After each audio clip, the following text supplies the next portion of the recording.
When I went into the box, it was filled with regret. And then one day, I walked into a world and I found a family that had been created through a choice that I had been too scared to make.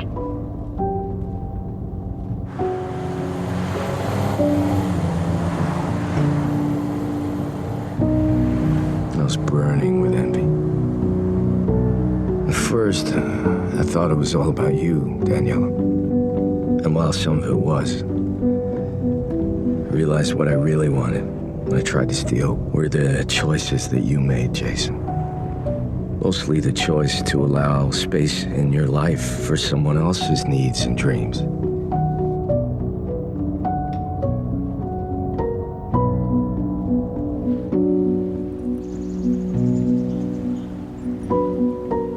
I think there's a part of us, me, that's been afraid to risk love. My whole life I've let that fear control me, but somehow you broke free of it and gifted yourself a full, messy, and beautiful life.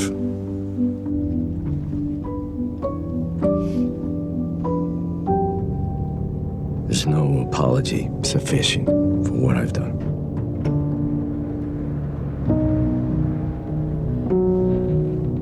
This world is no longer safe for any of you. I hope you can find a new home, and I'm sure you will, because well, you've all been through things I can't imagine, and they've shaped you into an even more perfect puzzle that can only fit one another.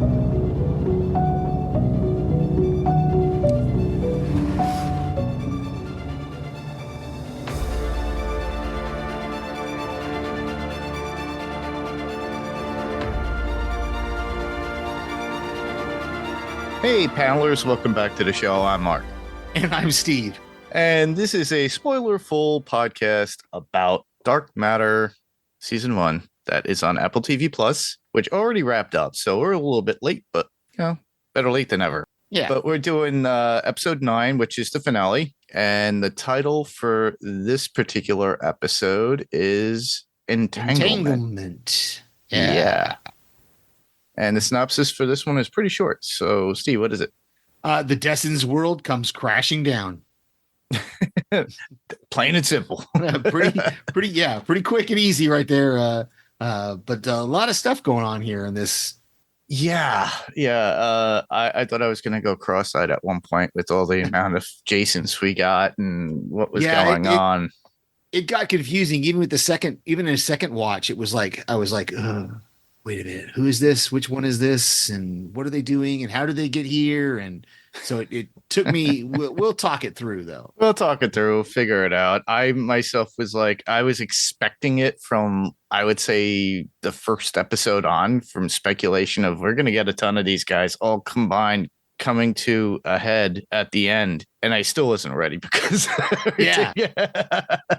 No, and you had the jump on me because, like I said, it wasn't until 2 or 3 episodes ago when Amanda left him that I realized, wait a minute, there should be a whole bunch of Jasons out there, and it didn't even dawn on me until that episode. And I was like, oh, and then of course we start to see multiples, and then of course we get this episode where we have a lot.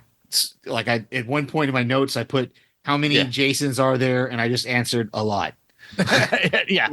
I mean, you figure it's like, I think when he went into that chat room, it said there were like 109 users and there were like 40 or something that were online and active. And then he was Jason 71. So, there's definitely over 100. Mm-hmm. And that, when they went into that basement room at the very end, and we'll talk about it, I'm sure. Yeah. There was a bunch in there. So, yeah.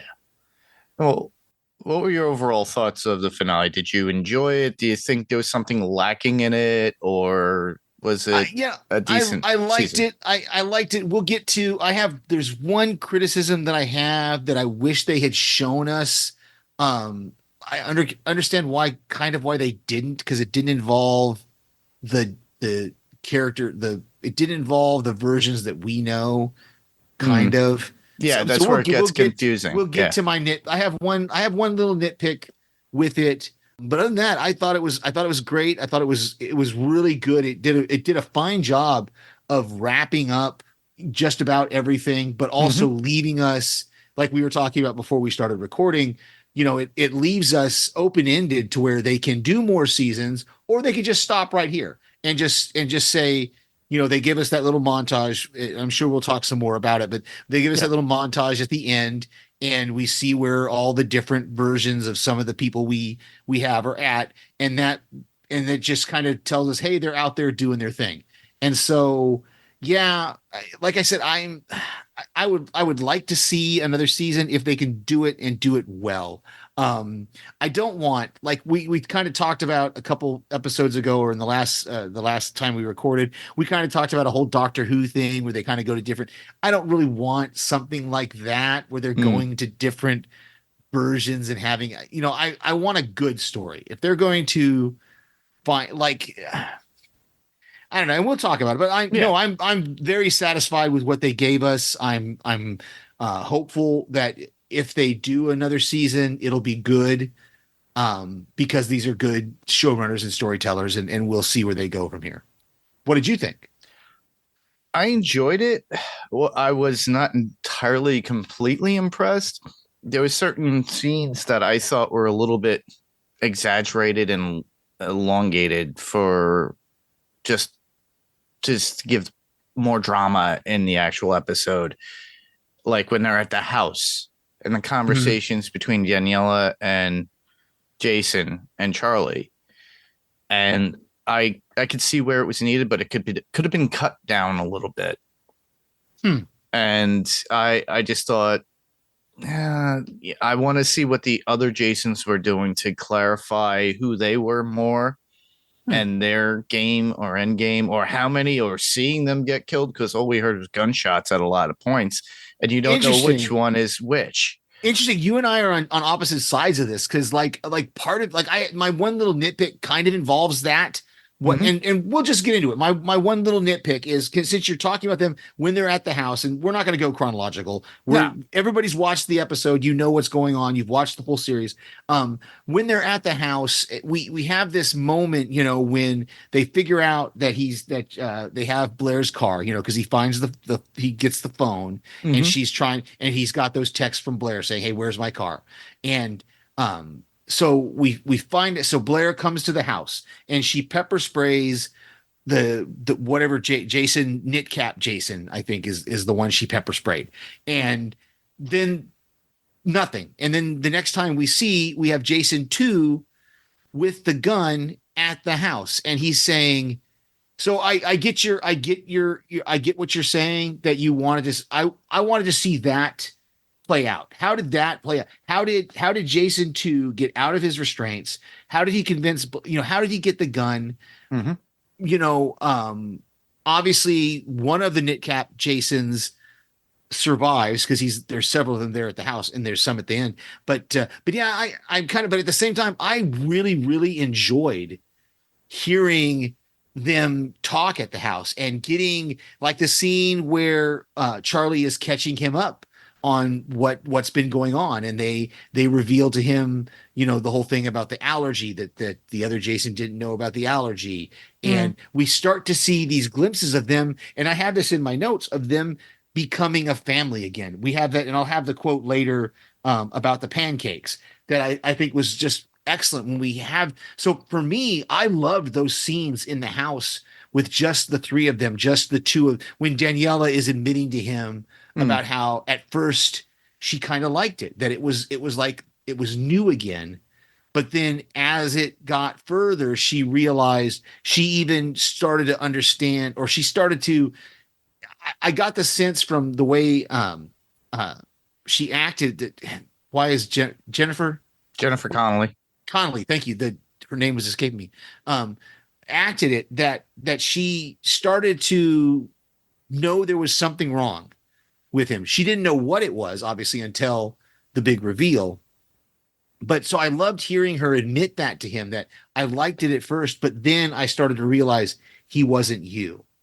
And we get to understand why she makes her choice, that she makes the choice to choose him, to choose this Jason, that we are just going to assume that he's the Jason one that we've been following since the beginning of the series. That was my assumption throughout the whole episode, is that this is the actual Jason one that we knew that traveled all the way to get back. Even though there is variant versions of him at certain points, we know because they have the same exact memories, because it's whatever anytime him and Amanda were going through a box, they were creating almost like a mirror image of themselves again. And that's why we wound up with so many different Jasons and Amandas at that point. I love that moment. I love that moment when Knitcap Jason is struggling there with Jason 2, and he rolls up his sleeve and he shows the scar there from where he banged him against the pipe. And I realized that every Jason after that knows about that scar. Knows but every Jason after that thinks of themselves as Jason 1. Correct. And so I really enjoyed having that realization of wow, this Jason really, and to see how he was changed over the fact that he lost his Amanda after 6 doors. He says the 6th door we opened was this like forest thing, and he tells the whole story about how they walked out into it, and there was a storm, and how one of the trees clipped him, and that's how he got the scar on his head that he covers up with the cap. But he says that Daniela was struck by a tree and impaled to the ground, and that it took her 2 days. He was there for 2 more days with her before he was able to get out. And you start to see how he became how that Jason became what he became. How Jason 1, the Jason we've been following, his Amanda chose to leave him, and that gave him the resolve, or gave him the justification, the absolution, whatever, to be able to find going. To find his way home. Whereas this Jason, when he lost Amanda, he lost something of himself, but he was still able to find his way back. So wow. It's wild, because every interaction at the other Jasons that we sang, from like Jason 1 to 1.1, 1.2, 1.3, they all have different experiences of them trying to get back, which created a different version or personality or the reasoning for them to get back. And a majority of it was the focus was, I have to get back to my family, but more of what these were more greedy of taking of this family. Like that, when he gets that chat, gets into the chat plume through his email address, myownInbox.net, to link to the chat plume, and he, as you said before, he opens it up and he's Jason 71 or something on there, and they're talking about a lottery. Oh, we'll just take a lottery and see who stays with her and everybody else leaves. And he tells that to Daniela, and she goes, well, I don't like that. He just voted himself out. Yeah, I love that. I love the guy who thought that would have just lost the lottery. I thought that was a great line from her. Yeah, it's definitely, there's definitely different ones, but we also see that the majority of them, I would say, I'll go ahead and let me say the majority of them were not. The majority of them wanted what was best. They didn't want to take, because that's how he's able to leave. That's how there's enough of them that are able to stop the other ones, that they're able to go, no, she made her choice. She chose this one. And we're going to let them leave. And that's why he says, one of the Jasons says, take care of them. Yes, and let them through. And then the other one says, we'll let them through. And everybody kind of parts the waters for him. But you can hear, the smattering of some of them calling out to Charlie and Daniela. Yes. But there's enough of them, we don't hear anybody be like, shh, or we don't hear any fights or anything like that. But you just get the understanding that I think the majority of them agreed. And part of me would love, if they do another season, to give us an episode of a world with hundreds of Jasons? Like, what did they do? Did they become a population unto themselves? Yes. Does the government round them up and send them off to some island and go, okay, you guys are just gonna have to live all by yourself on this island because we can't handle having hundreds of versions of the same guy in the world. Yeah. And I don't know. It would be an interesting one-off sort of thing, I think, to see. But no, I still, it seemed to me the majority of them were decent. The majority of them were not the Jason 2s. Yeah. Now, there were some that were, don't get me wrong. There were definitely ones that were, and I understand your desire to see those and to see that side of it. Just like I have it in my notes that one of the guys, one of the notes on the chat room asked the question, like, who went to Field and Glove? And I realized that was the name of the store that he went into to buy the gun. And, and you realize that, wow, a lot of them went to the store. And like one of the comments said, like, one of the clerks passed out when they saw me because they realized how many Jasons had been in there asking the exact same thing, giving the exact same lines, wearing the exact same clothes, making the guy crazy. yeah, making somebody crazy. I thought was excellent. It was a great little, and that was one of those moments where I had to pause my TV and back it up and watch, because I don't watch it on my computer. I watch it on my TV. So when stuff like that happens, I have to like pause it and then back it up and then get up, walk across the room, like look at the TV, go, what does that say? But it gave me that little insight to go, wow, that was really cool. And I wish I'd zoomed in on some of the other ones, but and like you said, obviously there's a majority of them that were, because he gets all those offers to, hey, let's band together and kill all the other Jasons, and you're like, whoa, dark, dude. Like, and it was like, what, they would take turns. Like one of them wanted to do shared custody or whatever, and she's like, oh, that'd make holidays would be terrible. I thought, but at the same time, like it makes you wonder, like if she went for a second, she went, oh, that'd be interesting. Like, like you ever saw that Buffy the Vampire Slayer episode where there were two Xanders? There's a moment at the end of that episode where they're gonna bring the two Xanders back together, and Anya's kind of like, well, can we just keep them separate for a little while and you're like, whoa, wait a minute, Anya, that's a little dirty. You're Anya. Naughty. Exactly. You're naughty. But you wondered, for a second, I had that thought when they talked about shared custody, and she gets this like look in her eye that I was like, oh, she's having a naughty thought. But no, yeah. So it was interesting to see all that and have that. And and like I said, that was my one little nitpick, was I wish, this is where I do agree with you. I wanted to see at least what happened in the house, what happened to get Jason to the house, because, he has to explain to Jason that, well, he found them because she had an app on her phone to track her car. Blair did. Had an app on her phone to track her car. And they said, well, how did they find you? And he said, well, one of them put a tracker on the Honda. And he's got the tracker in his hand. So he gives them the keys to the Honda, saying, you can now take the Honda and you'll be fine because there's no tracker on it anymore. Mm-hmm.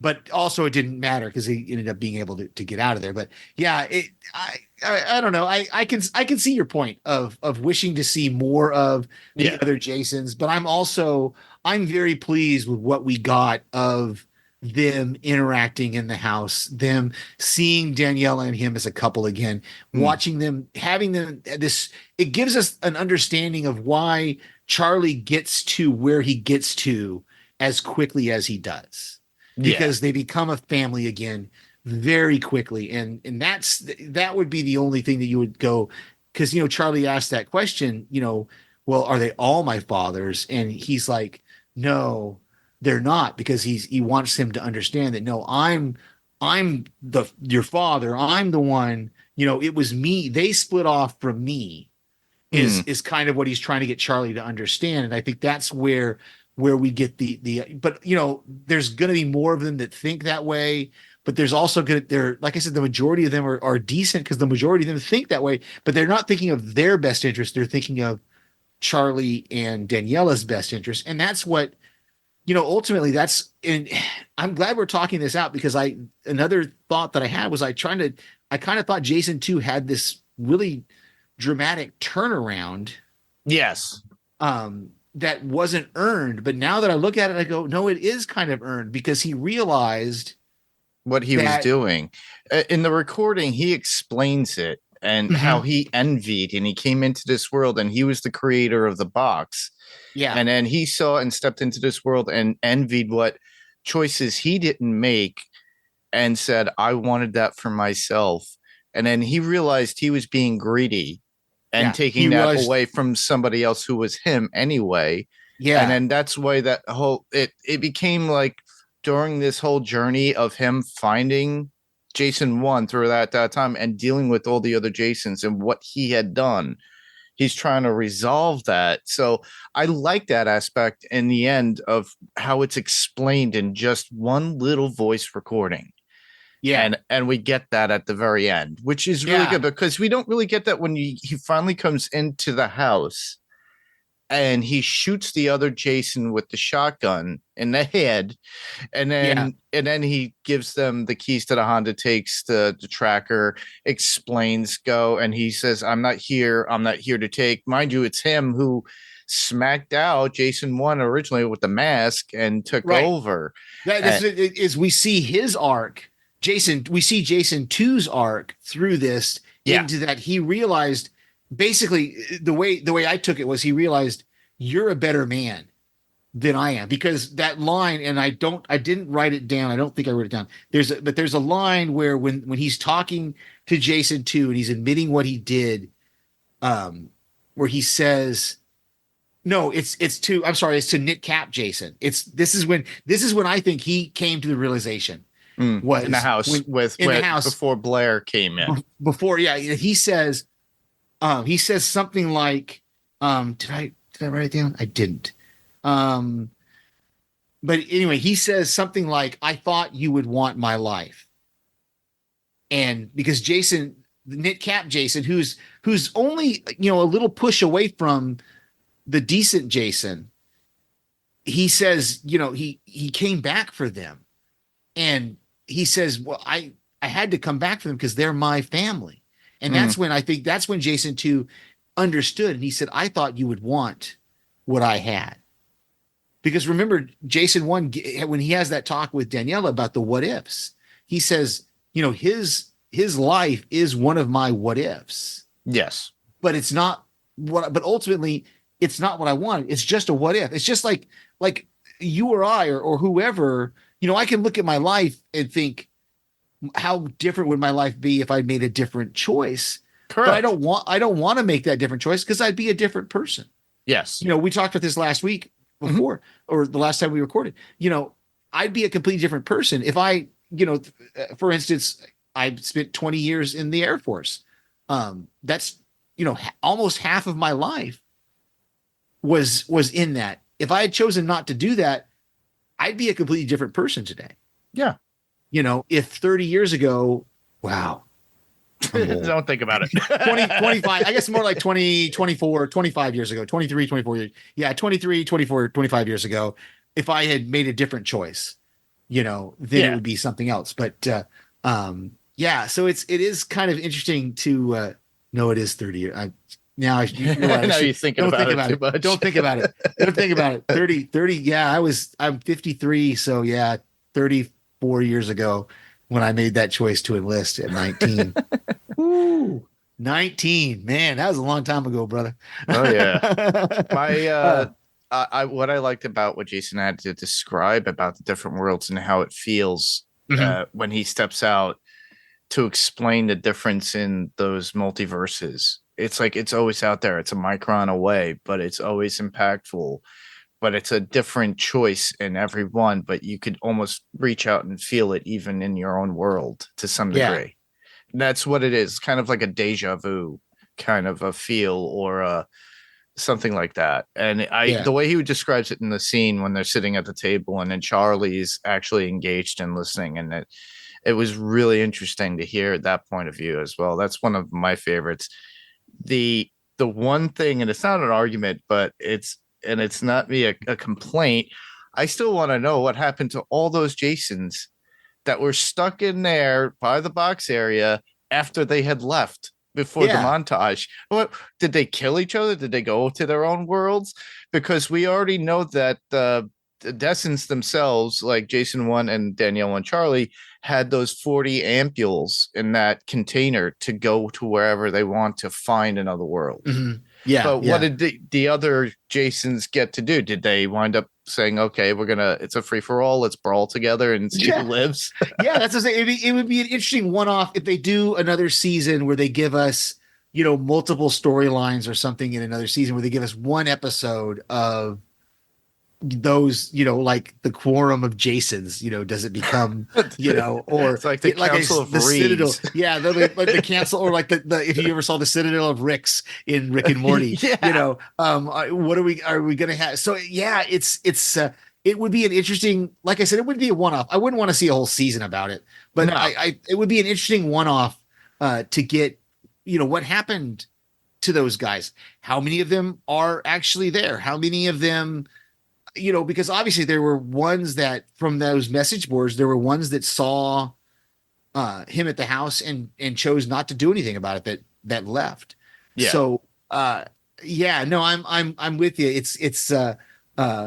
It would be an interesting experiment to see one episode or something in a future season of what happened to those guys. But also, like I said at the beginning or earlier, if we don't get another season, I'm happy. There's a satisfaction to me about it. It left it open ended to the point of like, if they didn't create a sequel or another season to the show, it could be just a standalone and just left it open there for what have you. Because there have been times when there are books and they're not a series, it's just a one-off, but it's a possibility. Like I always thought of that with the Time Machine, the original Time Machine by H.G. Wells.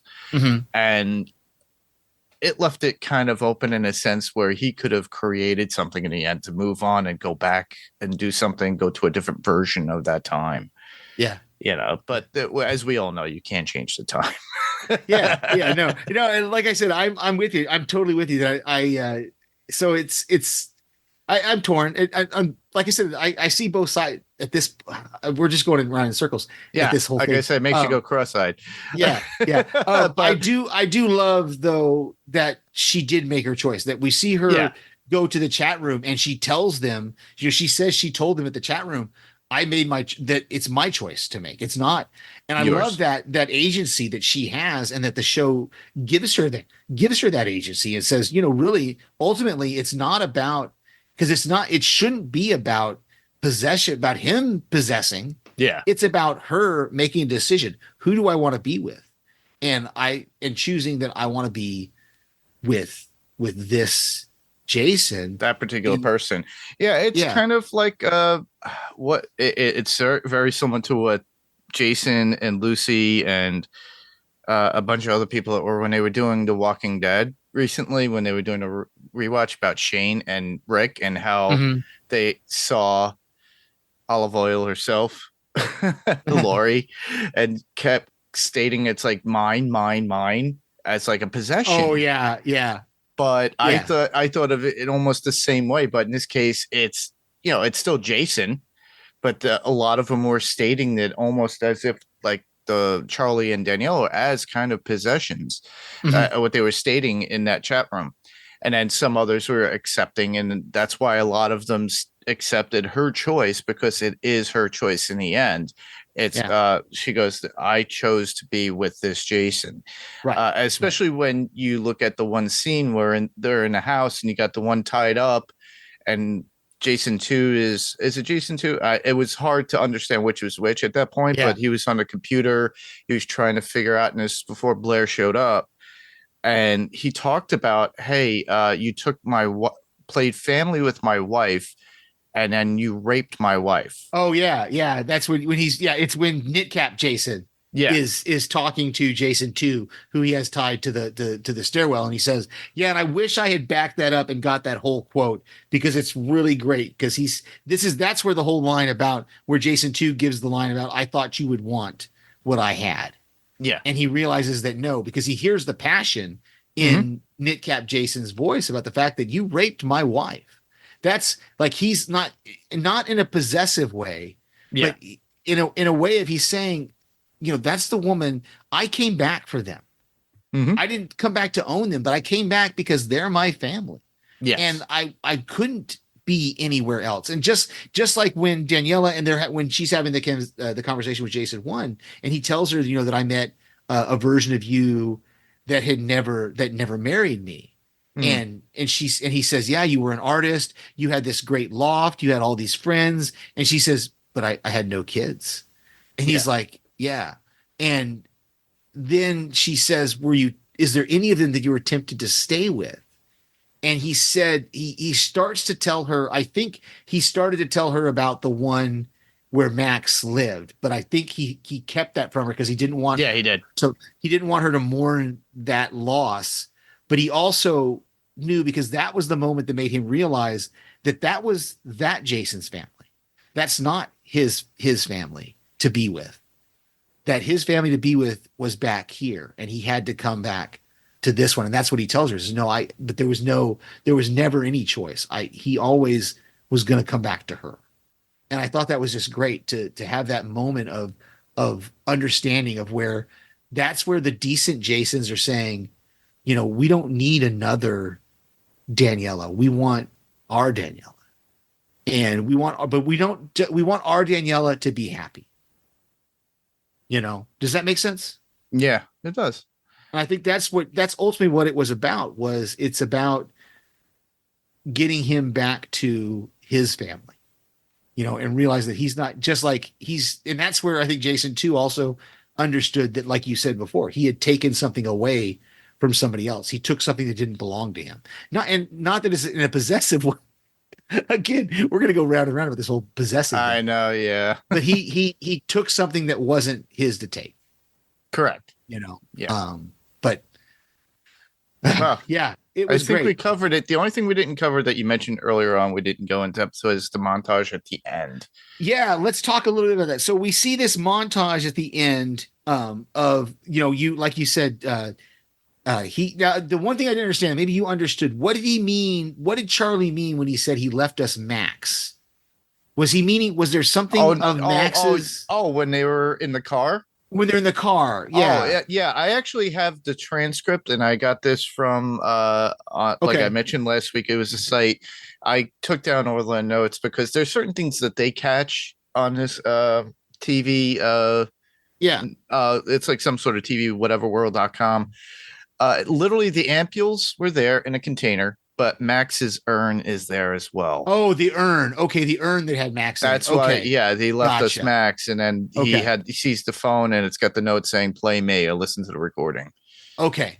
Now I understand. Okay, because that's what I missed. I missed that it was the urn that had Max's. Okay, because they had buried him. The tree, they grew the tree up. Okay, that's what they left. That's what he left him. Okay, good. So that if they go anywhere else, they can replant another tree. Yes. And gotcha. Okay. And then there's the one part of it that we didn't get to see was Jason 2 in the house giving back Jason 1 his wedding ring. Oh, that was great. No, at the end. Was it at the end? No, it is at the end outside the car. Yeah, okay. He says he gives it. And in fact, I have that in my notes that he gives him back his wedding ring. And I thought, and I'm glad you brought that up, because I would have totally forgot, because it's in my notes that he gives him back his wedding ring. Right there at the car while they're standing up before they leave. So yeah, no, I thought that was really, and that's important because we also see, when the camera pans down there at the very end, we see them holding hands, and you can see the wedding ring on his hand. So yeah, he gave it back to him at the car. He gave him back the wedding. Okay. So yeah. So back to the montage. So we see, and you helped me out to understand this a little bit more when we see Amanda walking through this restaurant. And at first I wasn't sure what version of Amanda this was, but then I realized in my second viewing, I had missed it in the first viewing. In the second viewing, they show what's that thing in Seattle, the Space Needle. That's what it is. The Space Needle. Yeah. They show the Space Needle outside the window, and she said that she was going to go to Washington or someplace like Seattle. that to start her next, or Seattle to start her next life. So we see her in this restaurant, and we see a version of Ryan, because remember, we saw a version of Ryan making the drug, putting some sort of chemical together, and then we see him, and he meets her, and she stands up and she says, "What does she say?" She says, "Do you know me?" Yes. Yeah. Okay. And he goes, "I think I'm supposed to." But or he says, "I've been looking." He says, "I've been looking for you." He says, "No, but I've been looking for you." Yeah, that's it. That's what he says. So this is obviously one of the versions of Ryan that knows about the box and has been looking for this particular version of Amanda. Yes. I think that's the way I'm going to take it, is that he was looking for that specific version of Amanda. I think so too. And so that's going to be interesting. Again, they leave all these openings for future seasons, and then we see Leighton 1, the Leighton who Jason 2 trained and gave Jason 2 all the money. We see him, the one that he trained. He's got those. You can tell he's had an adventure, man, because he's wearing a trench coat. He's got some sort of bandoliers across his. Yeah, he's been jumping across the alternate worlds like an adventurer. Yeah, and he's got those cool sunglasses with like the blinders on them to where nothing comes through the sides. And I was like, oh, this is a cool version of Leighton that we've not seen. And so this is the adventurer Leighton who who was willing to give up his family fortune for the adventure of a lifetime. So we see that. I think that'd be kind of cool to see. There's your Doctor Who moment.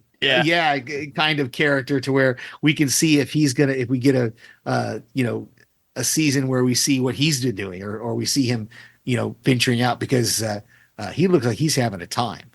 And then who else do we see? We see Blair. Mm-hmm. We see the Blair who was stuck in that universe where the insects took over the world. And we see her finally grabbing her backpack and going into the box. As she told Amanda, she says, "When I'm ready, I'm going to leave." And so we get to see her. So we know she's out there somewhere. We don't see Leighton 2, the one who was left in the box, had no ampules, all by himself. And who knows what happened to that guy.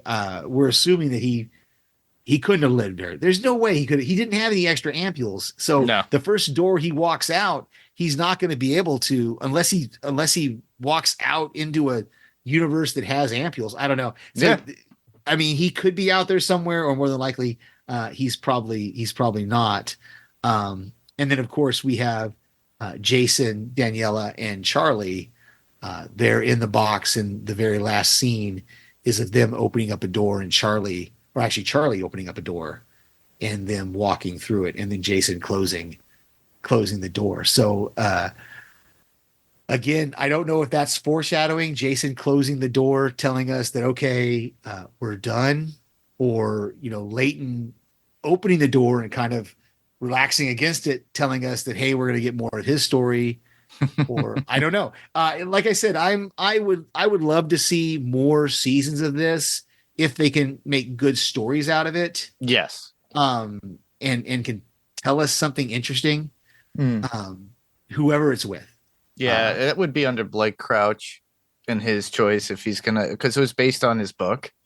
So, and then he was part of how it was created. The show was created. Yeah. Oh, and before I forget, as we talked about before we started recording, we see Dawn at the computer, typing at the computer, and we see as the camera pans down, it is the Dawn who, I'm pretty sure, I could be wrong if I mistook this, but it sure looked like that was the Dawn who was missing some of her fingers.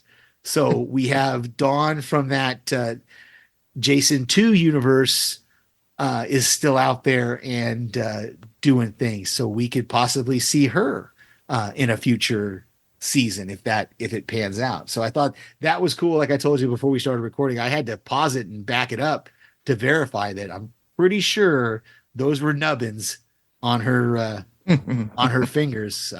Yeah. They weren't just bent or anything. Those were nubbins. Nubbins, meaning that yeah, it's like literally the fingertips, not by the knuckle. It's just at the tip. I Yeah, think it was pretty. Yeah, it was pretty significant amount of finger, I think. But anyway, regardless, that's who we see there at the end, and so she's in that montage also. Hmm. So it's possible if they're going to do another season that we could get some more of Dawn, who I didn't realize, and I was going to say this at the beginning, that the cop who arrests him, who he asks, "How did you become a detective?" That's Dawn. I never didn't even realize I saw somebody, I watched some sort of video or something like you were telling me that I saw somebody mention the fact that that was Dawn was the cop who arrested him. And I went, oh, okay. Now that makes sense. So that when he was smoking in the diner a couple of episodes ago. So yeah. It's great that Apple TV Plus has these shows. Some of them come through a lot more than others. Like, they keep coming up with brand new shows over and over and over again. Like Extrapolations was another one that had come out specifically, but kind of came and went. I don't think it came out with another season. Okay. And I think Constellation is another one. Severance is another one that I like. Yeah, Severance though, I'm pretty sure. Yeah, Severance has been picked up. Is supposed to be giving us another season. So that's Severance. We should think about partnering with somebody to podcast on Severance when it comes back out.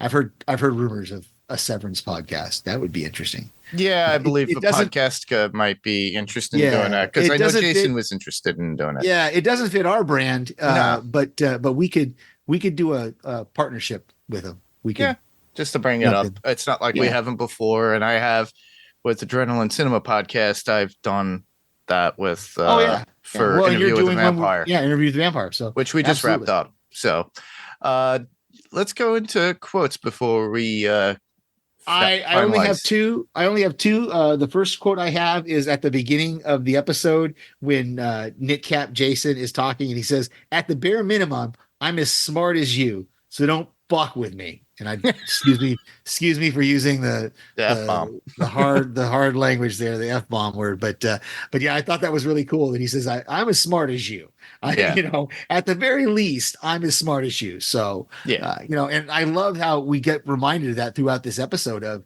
every time he says something, he says, I can't make the decision because whatever decision I make, one of them can make. Correct. So it had to be either Daniela or Charlie making the decision because they think alike, especially with like what's your what's the code word that you guys use? Like they had to use for Jupiter in this episode. Exactly. Just give me all your clothes and what's the code word? Give me the code word. The only other one I have is when we are having that family bonding moment, and Jason 1 says the thing about these is they make you think, why would you ever want fresh pancakes? I thought that was great when Charlie found the milk, the concentrated milk and the expired pancake mix and made pancakes for him. I thought was really kind of cool. Again, for me, that was that family bonding moment that we see. The quotes I have, you pretty much brought up. I think Jason 1 saying, when I came back, I thought I'd only have him to deal with. I should have known there were more. That's great. That was a good one too. And then Daniela going to Jason 1 about Jason 2, and you saying it before. At first, I liked the way he made me feel. It was like we'd gone back to the start. Yeah, that was a good one. Yeah, I didn't write those down, but those are both really, really good. Yeah. And then the last one I have is Jason 1 saying another suggested joint custody. And then, like you said before about Daniel, wow, holidays would be a nightmare. Yeah. That was a good great. one. Yeah. At least there was some sort of levity in the episode. Yeah. It's really good. Like I said, I thought it was a good wrap up of the season. And if it ends up being a series, then that's a good wrap up because it gives you that idea that they're still out there doing their thing. It would be interesting again. And I'm intrigued to what are they going to do as a family? Cause like you said, they have 40 or maybe 50. I was trying to count how many ampules they have. So they've got a lot. They've got a pretty good amount of ampules. Yeah. Not an everlasting supply necessarily, or they could find someplace that has more. But you know, there's definitely opportunities for them to find different places to live and figure out what they're going to do. So That is true. And you have to realize with the ampules, there's 3 of them. So they each have to take 3 at a time. So if you have 40, you have only X amount of jumps to make. Right. Yeah, no, it's still a finite amount of ampules for them. So Yep. All right. I think that about covers Dark Matter season 1, episode 9, the finale. Those are our thoughts. If you have any thoughts, you can always get back to us. Let us know about them. But with that, we're going to move right along into podcast recommendations. Gosh, what have I been listening to? Still Slaying, I think, is back. They came back this week. I think they're going to be back. So Still Slaying, a Buffyverse podcast. That's part of the podcasting network. They're back. They're going to be wrapping up season 3 of Buffy here pretty quick here in the next couple weeks. They should be wrapping up season 3 of Buffy the Vampire Slayer, and then see what they do with season 4 and with Angel spinning off. But I send my voicemails to them so you can hear my voice on that one. I've also guested on there a couple of times, and I think Mark, you've guested with them a couple of times, and hopefully they're going to have us back for season 4. Yeah, usually when I get on there, it's like once a season. Yeah, I don't do multiple. I had the rare chance to do 2 in this last season just because it just happened that way. I think I did. I always forget what the first one was I did, but I also did the Zeppo, so I did 2 with him this season. Oh, the one with Gwendolyn Price, the Gauntlet one. I did that one, and then I did the Zeppo. So. Yeah, that you can find that on podcastica.com, just like any of the other podcasts are on there. Just like one that I'll recommend, Welcome to the Apocalypse. And they just released something that's pretty funny because not only is Lucy and Jason doing a rewatch of all of The Walking Dead again, going back as they're watching it again, not with fresh eyes, like he did with Karen back in the day. So this is going back, and it's kind of spoilerful, but just a little bit more analytical at a second viewing or third or fifth, depending on how many times they've watched it by now. But Welcome to the Apocalypse is doing the first episode of The Walking Dead as the characters and their review of it, and it's pretty. I saw that. Yeah, I saw that advertised. So hopefully, we'll get a chance to hear that, and I'm looking forward to that one. That's going to be cool. And not only that, I would say it's under House Podcast. You can listen to it. We kind of just wrapped it up. By the time you got this, the episode will be out, and that would be the season 2 finale of Interview with a Vampire. It was a joint collaborative podcast between my other podcast, Adrenaline Cinema Podcast, and Podcastica. A lot of people enjoyed it. I think we kind of accumulated a few new listeners for Adrenaline. Hopefully they'll stick with us with our format and what we normally do. But this was the first of probably future doing shows on Adrenaline. Usually I stick to the action, adventure, thrilling, suspense, fantasy films that are out there. Trying to get back to that format after I get this done with Interview. And then I said already Bloodsport, Demolition Man. I said Friday the 13th, but I think Jamie and I are going to do a new movie that just recently came out. You can find it on Shudder. So if you want to send in feedback, you can do that. It's called In a Violent Nature. And it's very interesting, the movie. I highly recommend it. It's not your typical slasher film, but it has a little mysticism in it. And the way it is filmed is very intriguing to me because it's from the killer's perspective, and it's not really much of a killer. It's based upon the story. So it's interesting in how it goes. What was it called again? In a Violent Nature. Okay. It just came out. It was advertised a couple of months ago, and it was released about a month and a half ago. And as soon as I saw the advertisements and the way it was, and it says innovative filmmaking, and all the promotion for it, and it is that once you start watching it, you can't stop. The intriguing part is lack of music. There's not any like overshadowing of like a soundtrack or anything. It's just the ambient noise. It's awesome. I do want to put a plug in for a TV show that I've started watching that I think is I'm still jury's still out. I'm not 100% on it, but I'm gonna recommend it just because it's in the Orphan Black universe, but it's an AMC Plus show. At least that's where I'm watching it, is on AMC Plus. Is Orphan Black Echoes, with Christian Ritter. Yep. With Christian Ritter, it is on AMC Plus.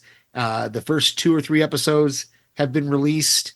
And I'm they're intriguing. They are. Yeah, I started watching. I saw the first episode, and it was like before it was actually I didn't realize I watched it before it was actually officially released. Mm-hmm. And then I mentioned it in a messenger thread for Podcastica through Jason's Patreon, and everybody's like, wait, it's out? And I was like, yeah. It's like, yeah, oops. I saw that myself just a couple weeks ago. So I've seen the first 2 episodes or 3 episodes. I can't remember now what it's on. I think it's on the 3rd episode. I have yet to get back to it. But yeah, it's good. I'm intrigued. We're gonna see. I'll give a little bit of a spoiler for at least episode 2, because I know I've watched the first 2. Is we do get to see Felix from Orphan Black. Awesome. Is on there. So well, it's in the universe, so obviously they're going to keep it. The characters, yeah. Well, and one of the characters is Kira, the daughter. So Sarah Manning's daughter, one of the characters is on there. So but that's all I'm going to say for now. I don't want to reveal anything if we decide to do something. But yeah, so check out Orphan Black Echoes on AMC or AMC Plus, depending on how you can watch it. All right, cool. So, well, where else can listeners hear us? Obviously, you and I both mentioned it, but we could go over it. But Steve, they could hear you. Obviously, right here on Panels to Pixels podcast. Also, I send voicemails to various other Podcastica shows that our friends do. I've been pretty much on several of the shows. I will again. I'll give a recommendation for Let It Rip, the Bear, a podcast about the TV show The Bear on Hulu. Yes. Check that out. Lucy and Peter are doing a podcast on it, and I send them voicemails as well. So Let It Rip. Are you doing the recipes that they are? No, I don't cook. I microwave. I microwave things. I don't cook. All right. Well, you could hear me as well here right on Panels to Pixels podcast. Just to let you know, we're probably going to be moving on. We're probably going to, when The Boys wraps up, we'll do an overall season. Yeah, I think that's what we should shoot for, and we'll talk about it after we get done recording. Yeah, but I've got, and then we'll get into Deadpool Wolverine. Just a quick review of that particular movie. That's coming up soon, and the trailers look good for that. I'm excited for Deadpool and Wolverine. So we're going to be covering that, and then you can also hear me on, I already mentioned it, Adrenaline Cinema podcast. Let you know we did an interview with Vampire Season 2. It was a collaborative with Podcastica, but we're going back to regular format. Just look at the website when I start adding more things a little bit more. I've been kind of busy. I kind of mentioned it. It's like kind of podcast hell after you've recorded 4 podcasts in a week, or 3 to 4, and it's hard to edit in between. So I thank you guys for bearing with me, but you can hear me on Adrenaline Cinema podcast, as well as when we do come back, because Rob's going to do an update on what's going on with Fantasy Picks Movie Edition, and what Rob, Frank, Adam, and I are going to be doing, and how it's going to be formatted. If it's the same name, if everything's going to be under one umbrella, we'll let you know. Just look out for that. We'll publicize that once it happens. For you who want to send in any sort of feedback, or if you just want to say hi, you just record your voice or send us a regular texted email at panels2pixels1@gmail.com. And that's panels, 2 is spelled out, TO, and pixels and the number 1 @gmail.com. Or you could go to our Facebook group, which would be facebook.com/panels to pixels.